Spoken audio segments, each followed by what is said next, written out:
Guten Abend miteinander, herzlich willkommen bei Puls. Heute sind wir näher dabei bei einem Eingriff, den man kaum für möglich halten sollte. Operation im Mutterleib. Bereits während der Schwangerschaft lassen sich manche Fehlbildungen beheben. Akuter Durchfall, immer lästig, manchmal sogar bedrohlich. Was tun, wenn der Darm auf Durchzug schaltet? Erste Hilfe für Kinder. Schon Primarschüler können Leben retten. Puls beim Notfallkurs im Klassenzimmer. Wenn man als werdende Eltern erfährt, dass ungeborene Kind einen offenen Rücken, eine sogenannte Spina bifida hat, hat man lange nichts anderes machen als einfach abwarten, was die Folgen werden sein. Da sehen wir, was die Diagnose bedeutet. Die Ausstülpung am Rücken, das ist Rückenmark, was durch einen Knochendefekt an der Wirbelsäule rausdrückt. Und je nachdem, wie stark das Mark durch das beschädigt wird, kann das schwere körperliche Behinderungen geben. Mittlerweile gibt es aber einen Eingriff, der viele Hoffnungen weckt. Die Schweiz ist da ganz vorne mit dabei und so kommen die Paare aus ganz Europa auf Zürich. Sonntagnachmittag im Park des Unispitals Zürich. Vor gut 2 Wochen haben Raquel Del Amo und Pere Godia erfahren, ihr Kind wird mit offenem Rücken zur Welt kommen. Wir bekamen sehr wenig Informationen. Nur eine Broschüre, die erklärte, was ein offener Rücken ist und wie ernst es ist. Und man ließ uns mit nur dieser Information zurück. Aber schnell erzählte uns ein befreundeter Kinderarzt von der Fötalchirurgie. So merkten wir schnell, vielleicht ist es möglich, vielleicht gibt es Hoffnung für unseren kleinen Jungen. Es blieb nicht bei der Hoffnung. Morgen wird Kinderchirurg Martin Meuli ihren 23 Wochen alten Fötus operieren. Im Mutterleib. Bis zur Geburt zu warten, wäre kaum vertretbar. Wenn man dem Kind will, die beste Chance geben, mit möglichst wenig Handicap durchs ganze Leben zu gehen, so ist das die einzige Chance, die man hat.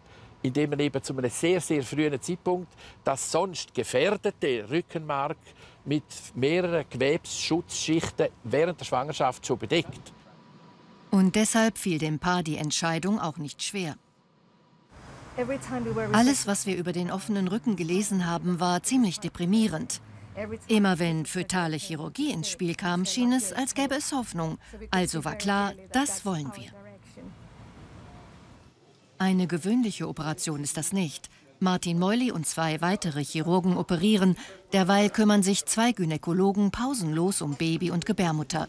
Die Operation hat Seltenheitswert. Zahlreiche Mediziner schauen zu. Sogar ein russischer Kollege ist angereist. Das hier revolutioniert unsere Vorstellung davon, was bereits vor der Geburt möglich ist. Erst zum 15. Mal findet eine solche Operation hier in Zürich statt. Doch das Team ist eingespielt. Nach gerade mal einer Viertelstunde ist die Gebärmutter aus der Bauchhöhle herausgehoben. Dann ein entscheidender Vorgang. Unter ständiger Ultraschallsicht wird das Kind im Uterus von außen her so gedreht, wie man es haben will. Im roten Kreis sieht man deutlich den offenen Rücken. Er muss direkt an der Oberfläche liegen. Jetzt wird geschnitten. Ein ganz kleiner Schnitt in die Gebärmutter, unmittelbar neben der fehlgebildeten Rückenstelle. Dass dabei das Fruchtwasser ausläuft, ist kein Problem. Es wird laufend durch Salzwasser ersetzt. Noch ein kleiner Dreh und das Operationsziel liegt frei. Der offene Rücken am Fötus, der noch keine 900 Gramm wiegt. Für alle Anwesenden ein ungewöhnlicher Anblick, der dokumentiert sein will. Die ausgestülpten Rückenmarkshäute werden entfernt. Dann vernäht Martin Meuli sorgfältig eine Gewebeschicht nach der anderen über dem Rückenmark. Beinahe vergisst man schon, dass hier an einem Kind operiert wird, das eigentlich erst in 3 Monaten zur Welt kommen soll. Bei diesem Kind zeigt sich, der Hautschaden ist zu groß. Die Wunde muss mit einem Stück Kunsthaut geschlossen werden. Die wird nun auf den Rücken des Fötus gelegt und festgenäht. Erst nach der Geburt wird man sie durch echte Haut ersetzen. Das war's fürs Baby. Jetzt muss Operateur Meuli nur noch Gebärmutter, Bauchfell und Haut so verschließen, dass sie den Rest der Schwangerschaft halten. Nach insgesamt 2 Stunden ist die Operation vorbei. Insgesamt haben wir das Operationsziel sehr solid und sehr gut überall erreicht und wir haben überhaupt keine intraoperative Turbulenzen gehabt, weder beim Kindli noch bei der Gebärmutter noch bei Mami. Besser kann es nicht sein. 2 Wochen später. Der Kontrollultraschall bestätigt, nicht nur die Mutter ist wohlauf, auch das Baby entwickelt sich prächtig. Oh, look at that, yes. Wow. Der Rücken sieht fast normal aus, das Baby bewegt oft und kräftig die Beine. Ob es völlig gesund wird, lässt sich aber jetzt noch nicht sagen. Jetzt warten wir und hoffen das Beste. Und was auch immer passiert, wir sind zufrieden mit unserem Jungen und wollen ihm das Beste geben, das wir können. Aber die ursprüngliche Prognose war der Rollstuhl. Und jetzt ist es, ich weiß nicht, vielleicht hinkt er, aber immerhin kann er selbstständig überall hin. Verläuft alles normal, wird der kleine, frisch Operierte im Januar per Kaiserschnitt zur Welt kommen. Ja, sehr beeindruckend, Martin Meuli. Das Möglichste haben Sie gemacht, das sieht gut aus. Was heisst das jetzt aber für den weiteren Verlauf dieser Schwangerschaft? Also ganz wichtig ist einmal, dass die Frau sich weder körperlich noch psychisch stresst, weil das Faktoren sind, die sich sofort auf die Gebärmutter übertragen können. Da gibt es vorzeitige Wehen. Das ist genau das, was man nicht will. Also das heisst, sie muss ruhig liegen, sie muss eine Wehenhemmung haben, sie muss noch ein paar Wochen wahrscheinlich im Spital bleiben. Wenn es sehr gut geht, kann sie zwischendurch heim, also in einer Wohnung hier bei uns nach Zürich, und kommt dann in der Woche 37 wieder ins Spital und dann machen wir dort die Geburt mittels Kaiserschnitt machen. Das wäre so die Idealsituation. Genau, wird eng überwacht. Und das Kindli hat von dem Eingriff nichts gespürt? Nein, das hat mit Sicherheit nicht gespürt, weil die Mama hat eine sehr tiefe Narkose, das Poppeli ebenfalls. Und wenn das Kind dann quasi durch die Öffnung im Uterus an die Welt raus schaut, einen Moment lang, dann geben wir ihm noch einen Cocktail von Climorphium und ein paar andere gute Sachen, sodass es wirklich mit jeder Sicherheit gar nichts spürt. Gut schläft. Und was sind denn jetzt wirklich realistische Erwartungen? Wie wird es dem Kind gehen? Wie wird sich das entwickeln? Also das Kind hat sicher eine Chance, nur mit einer 50-prozentigen Wahrscheinlichkeit eine Ableitung zu haben bei Wasserkopf. Wenn man das erst postnatal operiert, haben alle so einen Wasserkopf, der muss operiert werden. Dann hat das Kind eine klar bessere Chance, was die psychointellektuelle Entwicklung angeht. Dann hat das spezifische Kind eine Chance, nicht im Rollstuhl zu sein, sondern zu stehen und zu gehen. Wie gut wird sich denn weisen? Und ebenfalls sind Möglichkeiten, dass es eine gute oder mindestens ordentliche Kontrolle über Blase und Darmfunktion hat, ebenfalls grösser, als wenn man es postnatal erst behandeln würde. Überall bessere Chancen.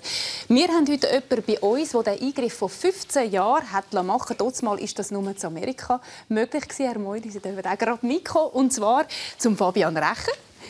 Er ist heute da, zusammen mit der Mami, der Judith Recher. Schön, sind ihr vorbeigekommen. Guten Abend. Fabian, du bist in Philadelphia operiert worden, mal, eben mit der grossen Hoffnung, dass du dann laufen kannst. Wie sieht das heute aus? Ja, also ich kann ganz normal eigentlich das Leben führen, kann auch laufen und gehe mit dem Elektrovelo in die Schule. Ja.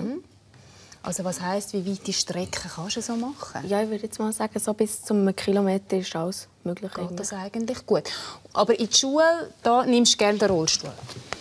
Ja, da gehe ich mit dem Elektrovelo, aber eben für weiter weg fühle ich mich halt einfach im Rollstuhl sicherer. Ja, genau. Und jetzt, wie ist es mit dieser Operationsnarbe? Ist das ein Thema? Spürst du das irgendwie? Ja, ich spüre es halt einfach, wenn ein Ball zum Beispiel hinten geht, dass ich ein Krüseln in den Beinen bekomme. Aber sonst ist es eigentlich sonst ist alles problemlos. Ja, als Mami. Frau Recher, Sie haben mir erzählt, Kaiserschnittgeburt war es. Wie ist es nachher weitergegangen? Als wir in der Schweiz waren, nach 14 Tagen, wollte der Doktor natürlich schauen, wie es dem Kind geht. Und mir ist empfohlen worden, sehr früh anzufangen mit Physiotherapie. Und wir haben dort alles gegeben, damit der Fabian eben zu laufen kommt. Das war uns sehr wichtig, dass er wirklich als Fußgänger auf dieser Welt darf sein. Intensives Training, Herr Meuli, ist das so ein bisschen Bedingung? Braucht es das? Dass man wirklich dran ist? Also die Antwort ist ganz klar ja. Die Nerven-Muskelfunktionen in der Unterkörperhälfte sind bei den Spina-Bifida-Kindern mindestens etwas geschwächt. Und wenn man da regelmäßige Physiotherapie macht, ein intensives, kräftigendes Training macht, dann kommt eben das raus im besten Fall, was der Fabian so fabelhaft nämlich uns jetzt kann demonstrieren, nämlich aufstehen und zeigen, wie du laufen kannst. Tipptopp. Er hat einen Gang, der nicht ganz 100% normal ist, aber er kann laufen. Er kann sogar shooten und umeinander springen. Er ist sogar im Goal. Gell? Also Sie würden sagen, es ist tipptopp. Junger Mann, tipptopp gegangen. Tipptopps Ergebnis auch von der Operation her. was man Ich denke, erwarten. Fabian ist einer von den glücklichen Patienten, der das Maximum an Benefit von dieser Operation erlebt hat und auch weiterhin in seinem Leben wird haben. Er hat zum Beispiel keine solche Ableitungsoperation und er ist in der Lage zu laufen, sogar ein bisschen zu springen und das ist etwas Grossartiges. Ohne die Operation hätte er mit Sicherheit so eine Ableitung, plus er wäre immer im Rollstuhl. Die kleine Übung hier und den Kilometer laufen vergessen. Genau. Und du nimmst es wie es kommt, gell? Nimmst es einfach hin, wie es ist. Was sind so deine Wünsche, Vorstellungen für die Zukunft? Was ist dir wichtig? Ja, ich werde Sportler-KV machen und ich hoffe, ja, dass das gut kommt. Alles. Gut, ich drücke dir ganz fest den Daumen. Vielen Dank, dass du vorbeigekommen bist. Auch Ihnen, Frau Recher und Herr Meuli, für Ihren Besuch bei uns im Studio.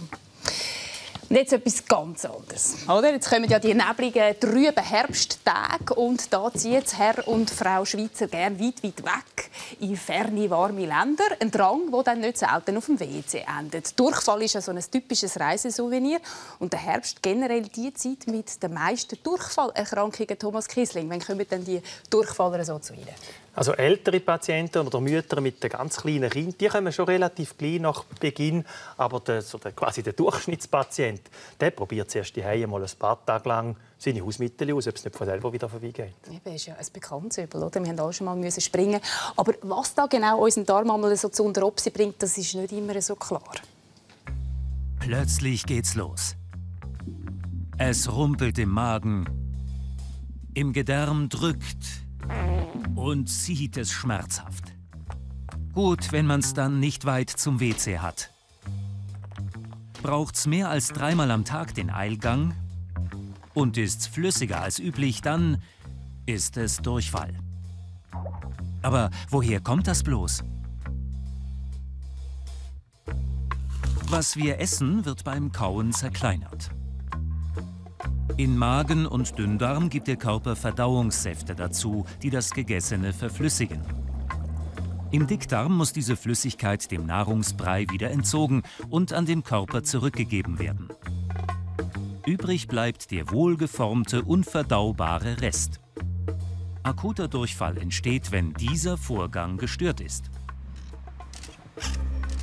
Die meisten kennen das aus den Ferien.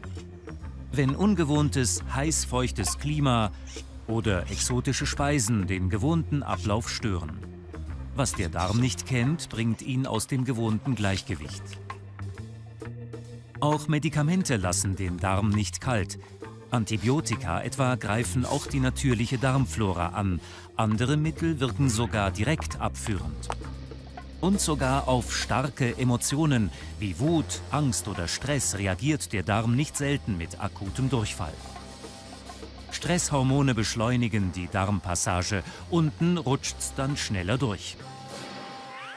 Am bekanntesten, aber keineswegs am häufigsten, giftige oder unverträgliche Lebensmittel. Die wird der Darm rasch mit dem Durchfall wieder los.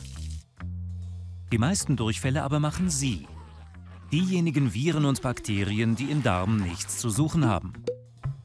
Doch egal, was den Durchfall auslöst, die Wirkung ist die gleiche. Das Gleichgewicht im Darm ist dahin. Es bleibt zu viel Flüssigkeit zurück.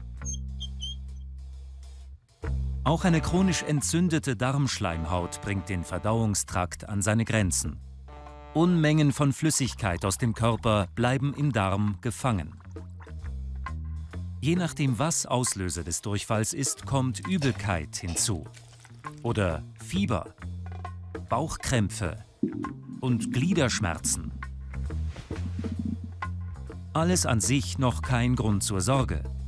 Das beste Rezept: viel trinken, um den Flüssigkeitsverlust auszugleichen. Solange das Fieber nicht hoch ist und man es noch mit eigener Kraft zur Toilette schafft, ist alles halb so wild. Alarmierend nur, wenn das Geschäft im Topf blutig oder schleimig ist. Sonst kann bei Durchfall getrost 2-3 Tage zugewartet werden. Durchfall, keine Diagnose, sondern ein Symptom, wo man häufig nicht recht weiss, was dahinter steckt, ob es gefährlich ist. Was sind denn so Ihre zentralen Fragen? Also die allererste Frage, wenn so ein Patient kommt, die sehe ich, wenn er so reinläuft, ist er in einem gefährlichen Zustand. Und dann wollte ich schauen, wie lange dauert das Ganze jetzt schon. Hast du noch Erbrechen dabei oder hat es Blut oder Schleim in seinem Stuhlgang noch drin? Und wenn das alles eigentlich quasi so gut zu beantworten sind die Fragen. Fährt dann nachher Detektivarbeit an? Ist er im Ausland gewesen? Hat es Leute in der Umgebung, die auch noch betroffen sind? Oder was hat er genau gegessen? Also es ist wirklich ein Detektivspiel, wenn so die lebensnotwendigen Sachen quasi ausgeschlossen sind. Also Fragen über Fragen, die können Sie heute Abend bei uns auch stellen, am Beratungstelefon. Wir haben Magen-Darm-Spezialisten bei uns, die erreichen Sie bis um 11 Uhr auf 0848 00 23 23. Im Expertenchat ist zusätzlich eine Ernährungsberaterin. Der Link dort an srf.ch/puls.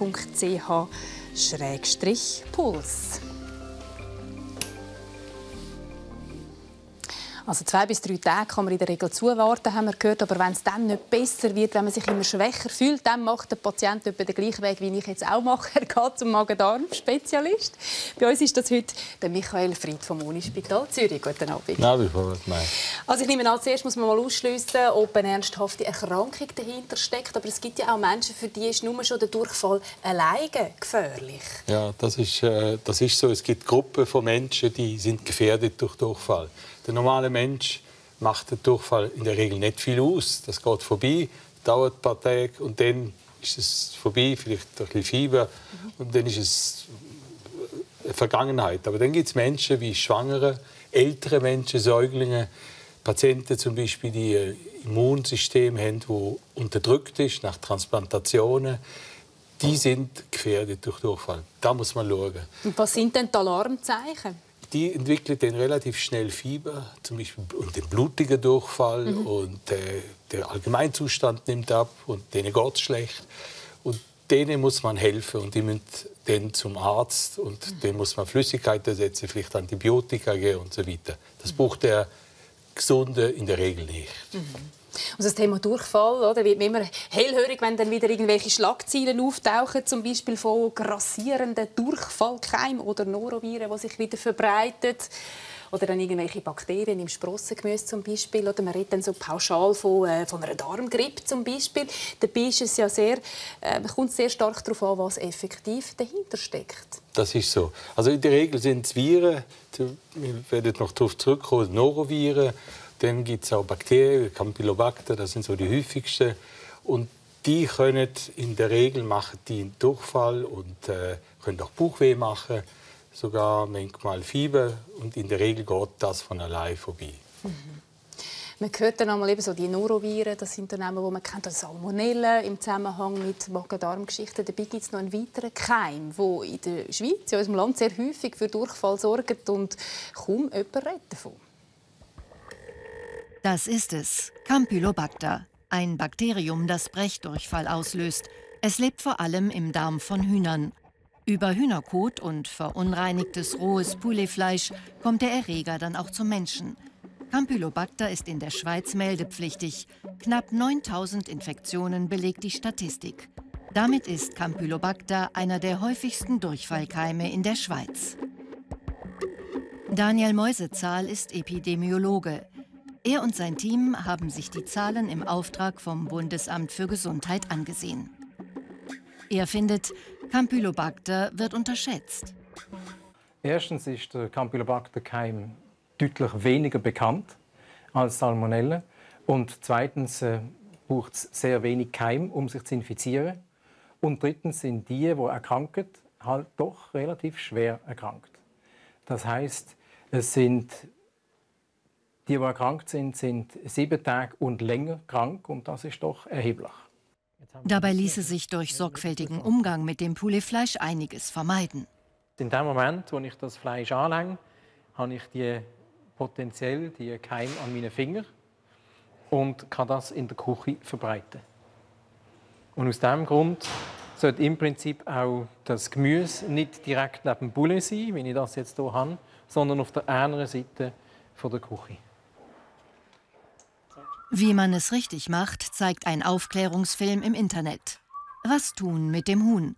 Produziert hat ihn das Deutsche Institut für Risikobewertung. So etwas fehlt in der Schweiz, bemängelt der Epidemiologe. Man sollte die Bevölkerung informieren über die Problematik von diesem Keim. Es sind doch 2 Drittel, die in unserer Studie, von unseren Studienteilnehmern nicht gewusst haben, was ein Campylobacter ist. Und weil so viele wenig wissen, hat Campylobacter zweimal im Jahr Konjunktur. Zur Grillsaison im Sommer und um die Festtage im Winter. Verantwortlich für die Winterinfektionen ist das Fleischfondue. Das rohe Poulet auf dem Teller überträgt den Keim auf die Beilagen. Und schon ist es geschehen. Oh, das sollten wir vielleicht das Weihnachtsmenü noch mal überdenken. Wie geht es einem denn bei so einer Infektion?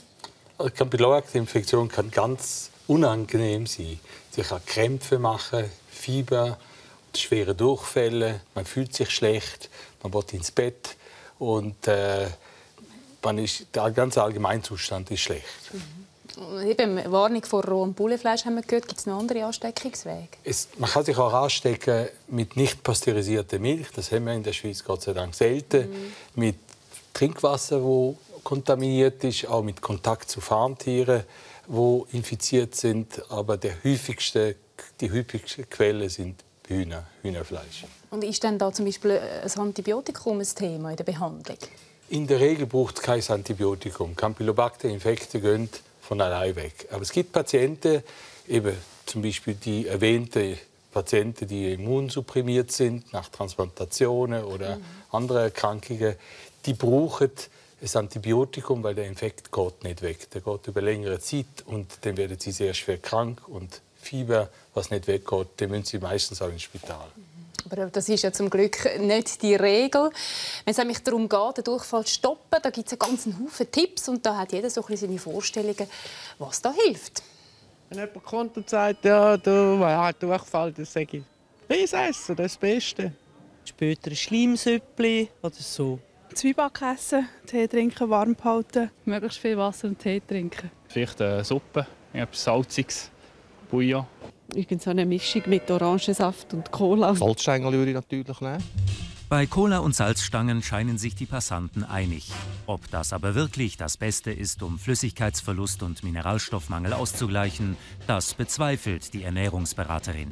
Im Cola ist es so, dass es vor allem Zucker liefert, aber sehr wenig Elektrolyte, sogenannte Blutsalz. Was ich auch noch empfehlen kann, dass man die Kohlensäure ausrührt, weil das kann sein, dass das zu zusätzlichen Blägen führt oder Aufstoßen, wo dann eventuell auch wieder reizt, dass man erbrechen muss. Bei den Salzstängeln ist es so, dass die genau Salz liefern, aber eben nur Salz. Also das Magnesium, Kalium, Phosphat, die anderen Blutsalze, die werden mit den Salzstängeln nicht geliefert.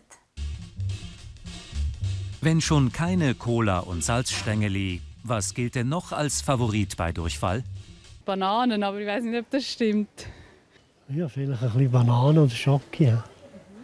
Das wäre noch gut. Wieso? Es wird ein bisschen Stopfen neutralisieren, oder? Stopfen Banane und Schokolade tatsächlich oder ist das nur ein Durchfallmythos? Schoki ist mehr das Problem, dass die Beweglichkeit vom Darm ein bisschen gehemmt wird und die würde ich im ersten Moment eher nicht empfehlen. Ich würde eher lassen, dass Sachen einfach rauskommen. Man kann dann gut eindicken vom Stuhl. Die Bananen können eigentlich eindicken, aber in dem Sinne nicht zurückhalten. Stellt sich die Frage, was sich bei Durchfall definitiv nicht empfiehlt. Ja, kein Sauerkraut. Auf jeden Fall keine Äpfel, kein Most. Wenn man Früchte isst, etwas Saures oder so, kann man vorstellen, dass das der Magen-Darm einfach gerade kehrt. Oder? Dabei ist es gar nicht die Säure. Vor allem blähende Kost und Ballaststoffe sorgen für Probleme. Wichtig ist wirklich, dass man Sachen nimmt mit wenig Nahrungsfasern, also mit wenig Fasern.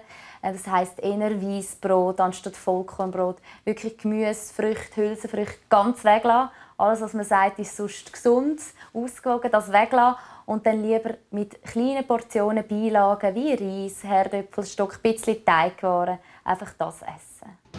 Und wie sieht es mit Medikamenten aus? Gern wird rasch zur Tablette gegriffen.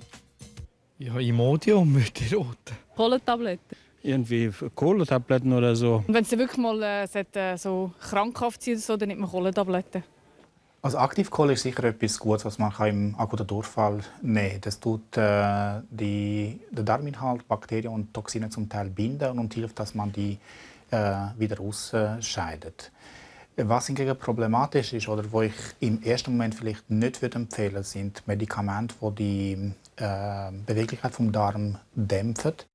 Finger weg von Medikamenten also. Höchstens Kohle in den ersten Tagen. Und natürlich trinken, trinken, trinken. Mindestens 1 bis 2 Liter zusätzlich pro Tag. Abwarten und Tee trinken, also Herr Fried. Aber wenn man eben in den Ferien ist, dann schluckt man vielleicht eben gleich mal etwas, das den Darm hemmt. Ist denn das so verkehrt? Also bei leichtem Durchfall kann man das schon mal machen. Das ist nicht das Problem. Aber sobald Fieber dazu kommt, man schwer erkrankt ist, blutiger Stuhl, würde ich das nicht machen. Bin ich völlig einverstanden, das kann dann gefährlich werden. Antibiotika sind, wie gesagt, in der Regel entbehrlich. Muss man aufpassen, das kann manchmal sogar verschlimmern, wenn man das Falsche nimmt. Und wichtig ist Flüssigkeit, Kochsalz, Salz und Zucker. Das ist das einzig Wichtige. Was ist mit diesen Präparaten, die die natürliche Darmflora wiederherstellen? Das ist auch sehr verbreitet. Die sind sehr verbreitet, sie schaden nicht, aber sie nützen auch nicht viel. Jede Menge werden Hefepräparate, Bakterienkulturen in Tabletten, Kapselform verschrieben oder abgehen in der Apotheke. Sie braucht es in der Regel nicht. Sie sind höchstens nützlich zur Verhütung von Durchfällen in besonderen Situationen, aber der übliche Patient, der einen Reisedurchfall hat, dem nützt es nicht viel. Sicher einen Haufen Fragen, die Sie jetzt dann gerade im Expertenchat beantwortet. Ich bedanke mich für das Gespräch. Herr Fried, darf ich Ihnen vorstellen? Das sind Primarschüler von der Klasse 6D zu Unterägeri im Kanton Zug und angehende Rettungssanitäter, kann man fast sagen. Die haben nämlich jetzt gerade einen Kurs absolviert und sind in Sachen Erste Hilfe leisten fitter als Mengen Erwachsene. Schnittwunden, Verbrennungen, Herzinfarkt, Action auf der Schulhoftreppe und Kinder sollen Erste Hilfe leisten. Hilfe! Hilfe! Hilfe! Kinder, Erste Hilfe? Wer Kinder mit einem Unterricht zur Ersten Hilfe im Notfall begeistern will, muss tief in die Trickkiste greifen. Verletzungen müssen echt aussehen. Unfälle am realen Schauplatz nachgestellt werden. Heute im Werkraum der Klasse 6a in Unterägeri. Rettungssanitäter Stefan Franzen zeigt, wie sich mit einem Druckverband eine starke Blutung stoppen lässt. Aber wären die kleinen Nothelfer im Ernstfall nicht von echtem Blut abgeschreckt? Doch, sicher, wird man schlecht werden. Aber wirst du gleich helfen? Klar. Und du, Christiane? Also ich würde mich nicht schlecht fühlen, aber ich würde trotzdem helfen. Eine halbe Stunde später auf dem Pausenhof. Was ist passiert? Ich bin vom Klettergerüst runtergefallen. Eine neue Herausforderung. Die Kinder üben die stabile Seitenlage. Viel helfen muss ihnen der erfahrene Sanitäter dabei nicht. Ob die Kinder wirklich helfen und alles würde machen, bezweifle. Aber sie können sicher sehr gut unterstützen oder eventuell einem Erwachsenen sogar einen Tipp geben. Bist du Assistent mit? Wer helfen will, muss auch viel wissen. Und da seht ihr auf der Rückseite die Wirbelsäule. Deshalb gibt's zwischendurch Theorie. Möglichst anschaulich natürlich. Viel Stoff für die Kinder in gerade mal 2 Tagen. Nicht einfach, das alles zu behalten. Einfach das Wichtigste. Ich habe mir einfach das Wichtigste genommen und dann habe ich es einfach mitgemerkt. Ein bisschen viel an mich gesehen, aber es macht auch Pause zwischendrin, das ist gut. Dann wird's wieder lebendig. Jeder Schüler erhält eine Notfallpuppe zum Aufblasen. Herzdruckmassage steht auf dem Programm. Aufmerksamer Beobachter am Rande, Schulleiter Daniel Müller. Er unterstützt das Pionierprojekt.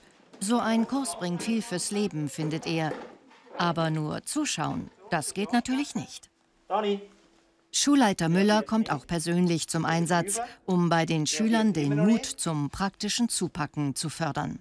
Ich betrachte es als enorm wichtig, dass wir Kinder befähigen, auch im Sinne der Zivilcourage zu reagieren. Ich sehe immer wieder, dass gerade Erwachsene auch Angst haben davor, falsch zu reagieren und durch das nicht reagieren. Und das ist sicher die schlechteste von allen Varianten. Und wenn es uns gelingt, die jungen Menschen dazu zu bringen, dass sie in solchen Situationen, wo sie jederzeit anlaufen können, eben zu reagieren und richtig zu reagieren, dann haben wir ganz, ganz viel gewonnen für uns als Gesellschaft. Und deshalb müssen die Sechstklässler jetzt zeigen, was in ihnen steckt. Überraschend für sie, wie viel Kraft es für die Herzmassage braucht. Also es ist sehr anstrengend, zwar wenn man es länger macht und auch einfach ein paar Mal. Also mit dem Kollegen würde ich schon länger machen, aber irgendwann werden wir dann auch müde und dann müssten wir dann auch Unterstützung haben. Selbst der Griff zum Elektroschocker, dem Defibrillator, bleibt den Kindern nicht vorenthalten. Ihre Lehre? Es ist kinderleicht. Niemand den Patienten berühren. Blinkende Taste drücken. Schock wurde abgegeben. Und weiter drücken.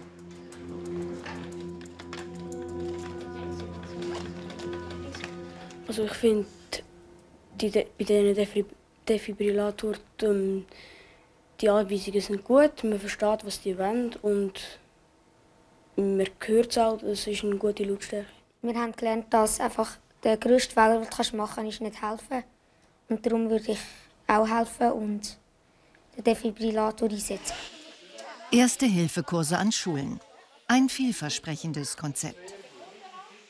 Wir sind selber überrascht worden, wie tough das 4. bis 6. Klässler schon sind. Wie offen dass sie umgehen mit dem Thema und wie schnell dass sie etwas annehmen können. Was wirklich hängen geblieben ist, wollen wir zum Schluss zusammen mit der Mutter einer Schülerin herausfinden. Wer weiß besser, was zu tun ist? Brigitte Schatzmann oder ihre Tochter Marika? Die Puppe beisst nicht, die macht gar nichts mehr. Was siehst du vor dir? Eine bewusstlose Person. Okay, und jetzt wäre die Aufgabe von euch beiden, zu helfen. Du hast gut, du darfst mir anlegen. Ja, Mareike, darfst du dich ein bisschen zurückhalten? Wieder zurück. Ganz minimst. Selbst Hand anlegen, da zögert die Mutter, als sie aufgefordert wird. Und deshalb übernimmt schon bald Tochter Marika beherzt und zeigt, was sie gelernt hat. Handeln statt nur zuschauen, das ist die Botschaft. Und die erreicht auch Kinder. Ja, die haben es im Griff, Thomas Kissling. Da kann sich manchen Erwachsenen Scheiben abschneiden. Ja, ich glaube, wenn die Kinder das wirklich mitnehmen, handeln, ist immer besser, als daneben zu stehen. Dann kann man das nicht genug früh diesen Kindern beibringen. Ich finde das ganz super. Ich habe so ein bisschen meine Bedenken, dass man diese Aufgabe jetzt quasi für die Schule auch noch obligatorisch zu allem anderen, was die Schulen schon abdecken müssen, dort machen. Und ich glaube, das kann es nicht sein. Man müsste es einbauen in den Lehrplan, dafür etwas anderes vielleicht auf der Seite. Und ich habe im Kanton Bern nachgeschaut, da könnte man es gut in den Lehrplan reinpassen. Es würde reinpassen und ich fände es super. Ja. Auf jeden Fall eine gute Sache zum Sensibilisieren. Dankeschön. Und dann erinnere ich Sie jetzt noch daran, dass Sie heute Abend noch bis um 11 Uhr anrufen können, wenn Sie Fragen haben zum Thema Durchfall. 0848 00 23 23, die Nummer vom Beratungstelefon. Und der Link im Expertenchat ist srf.ch/puls.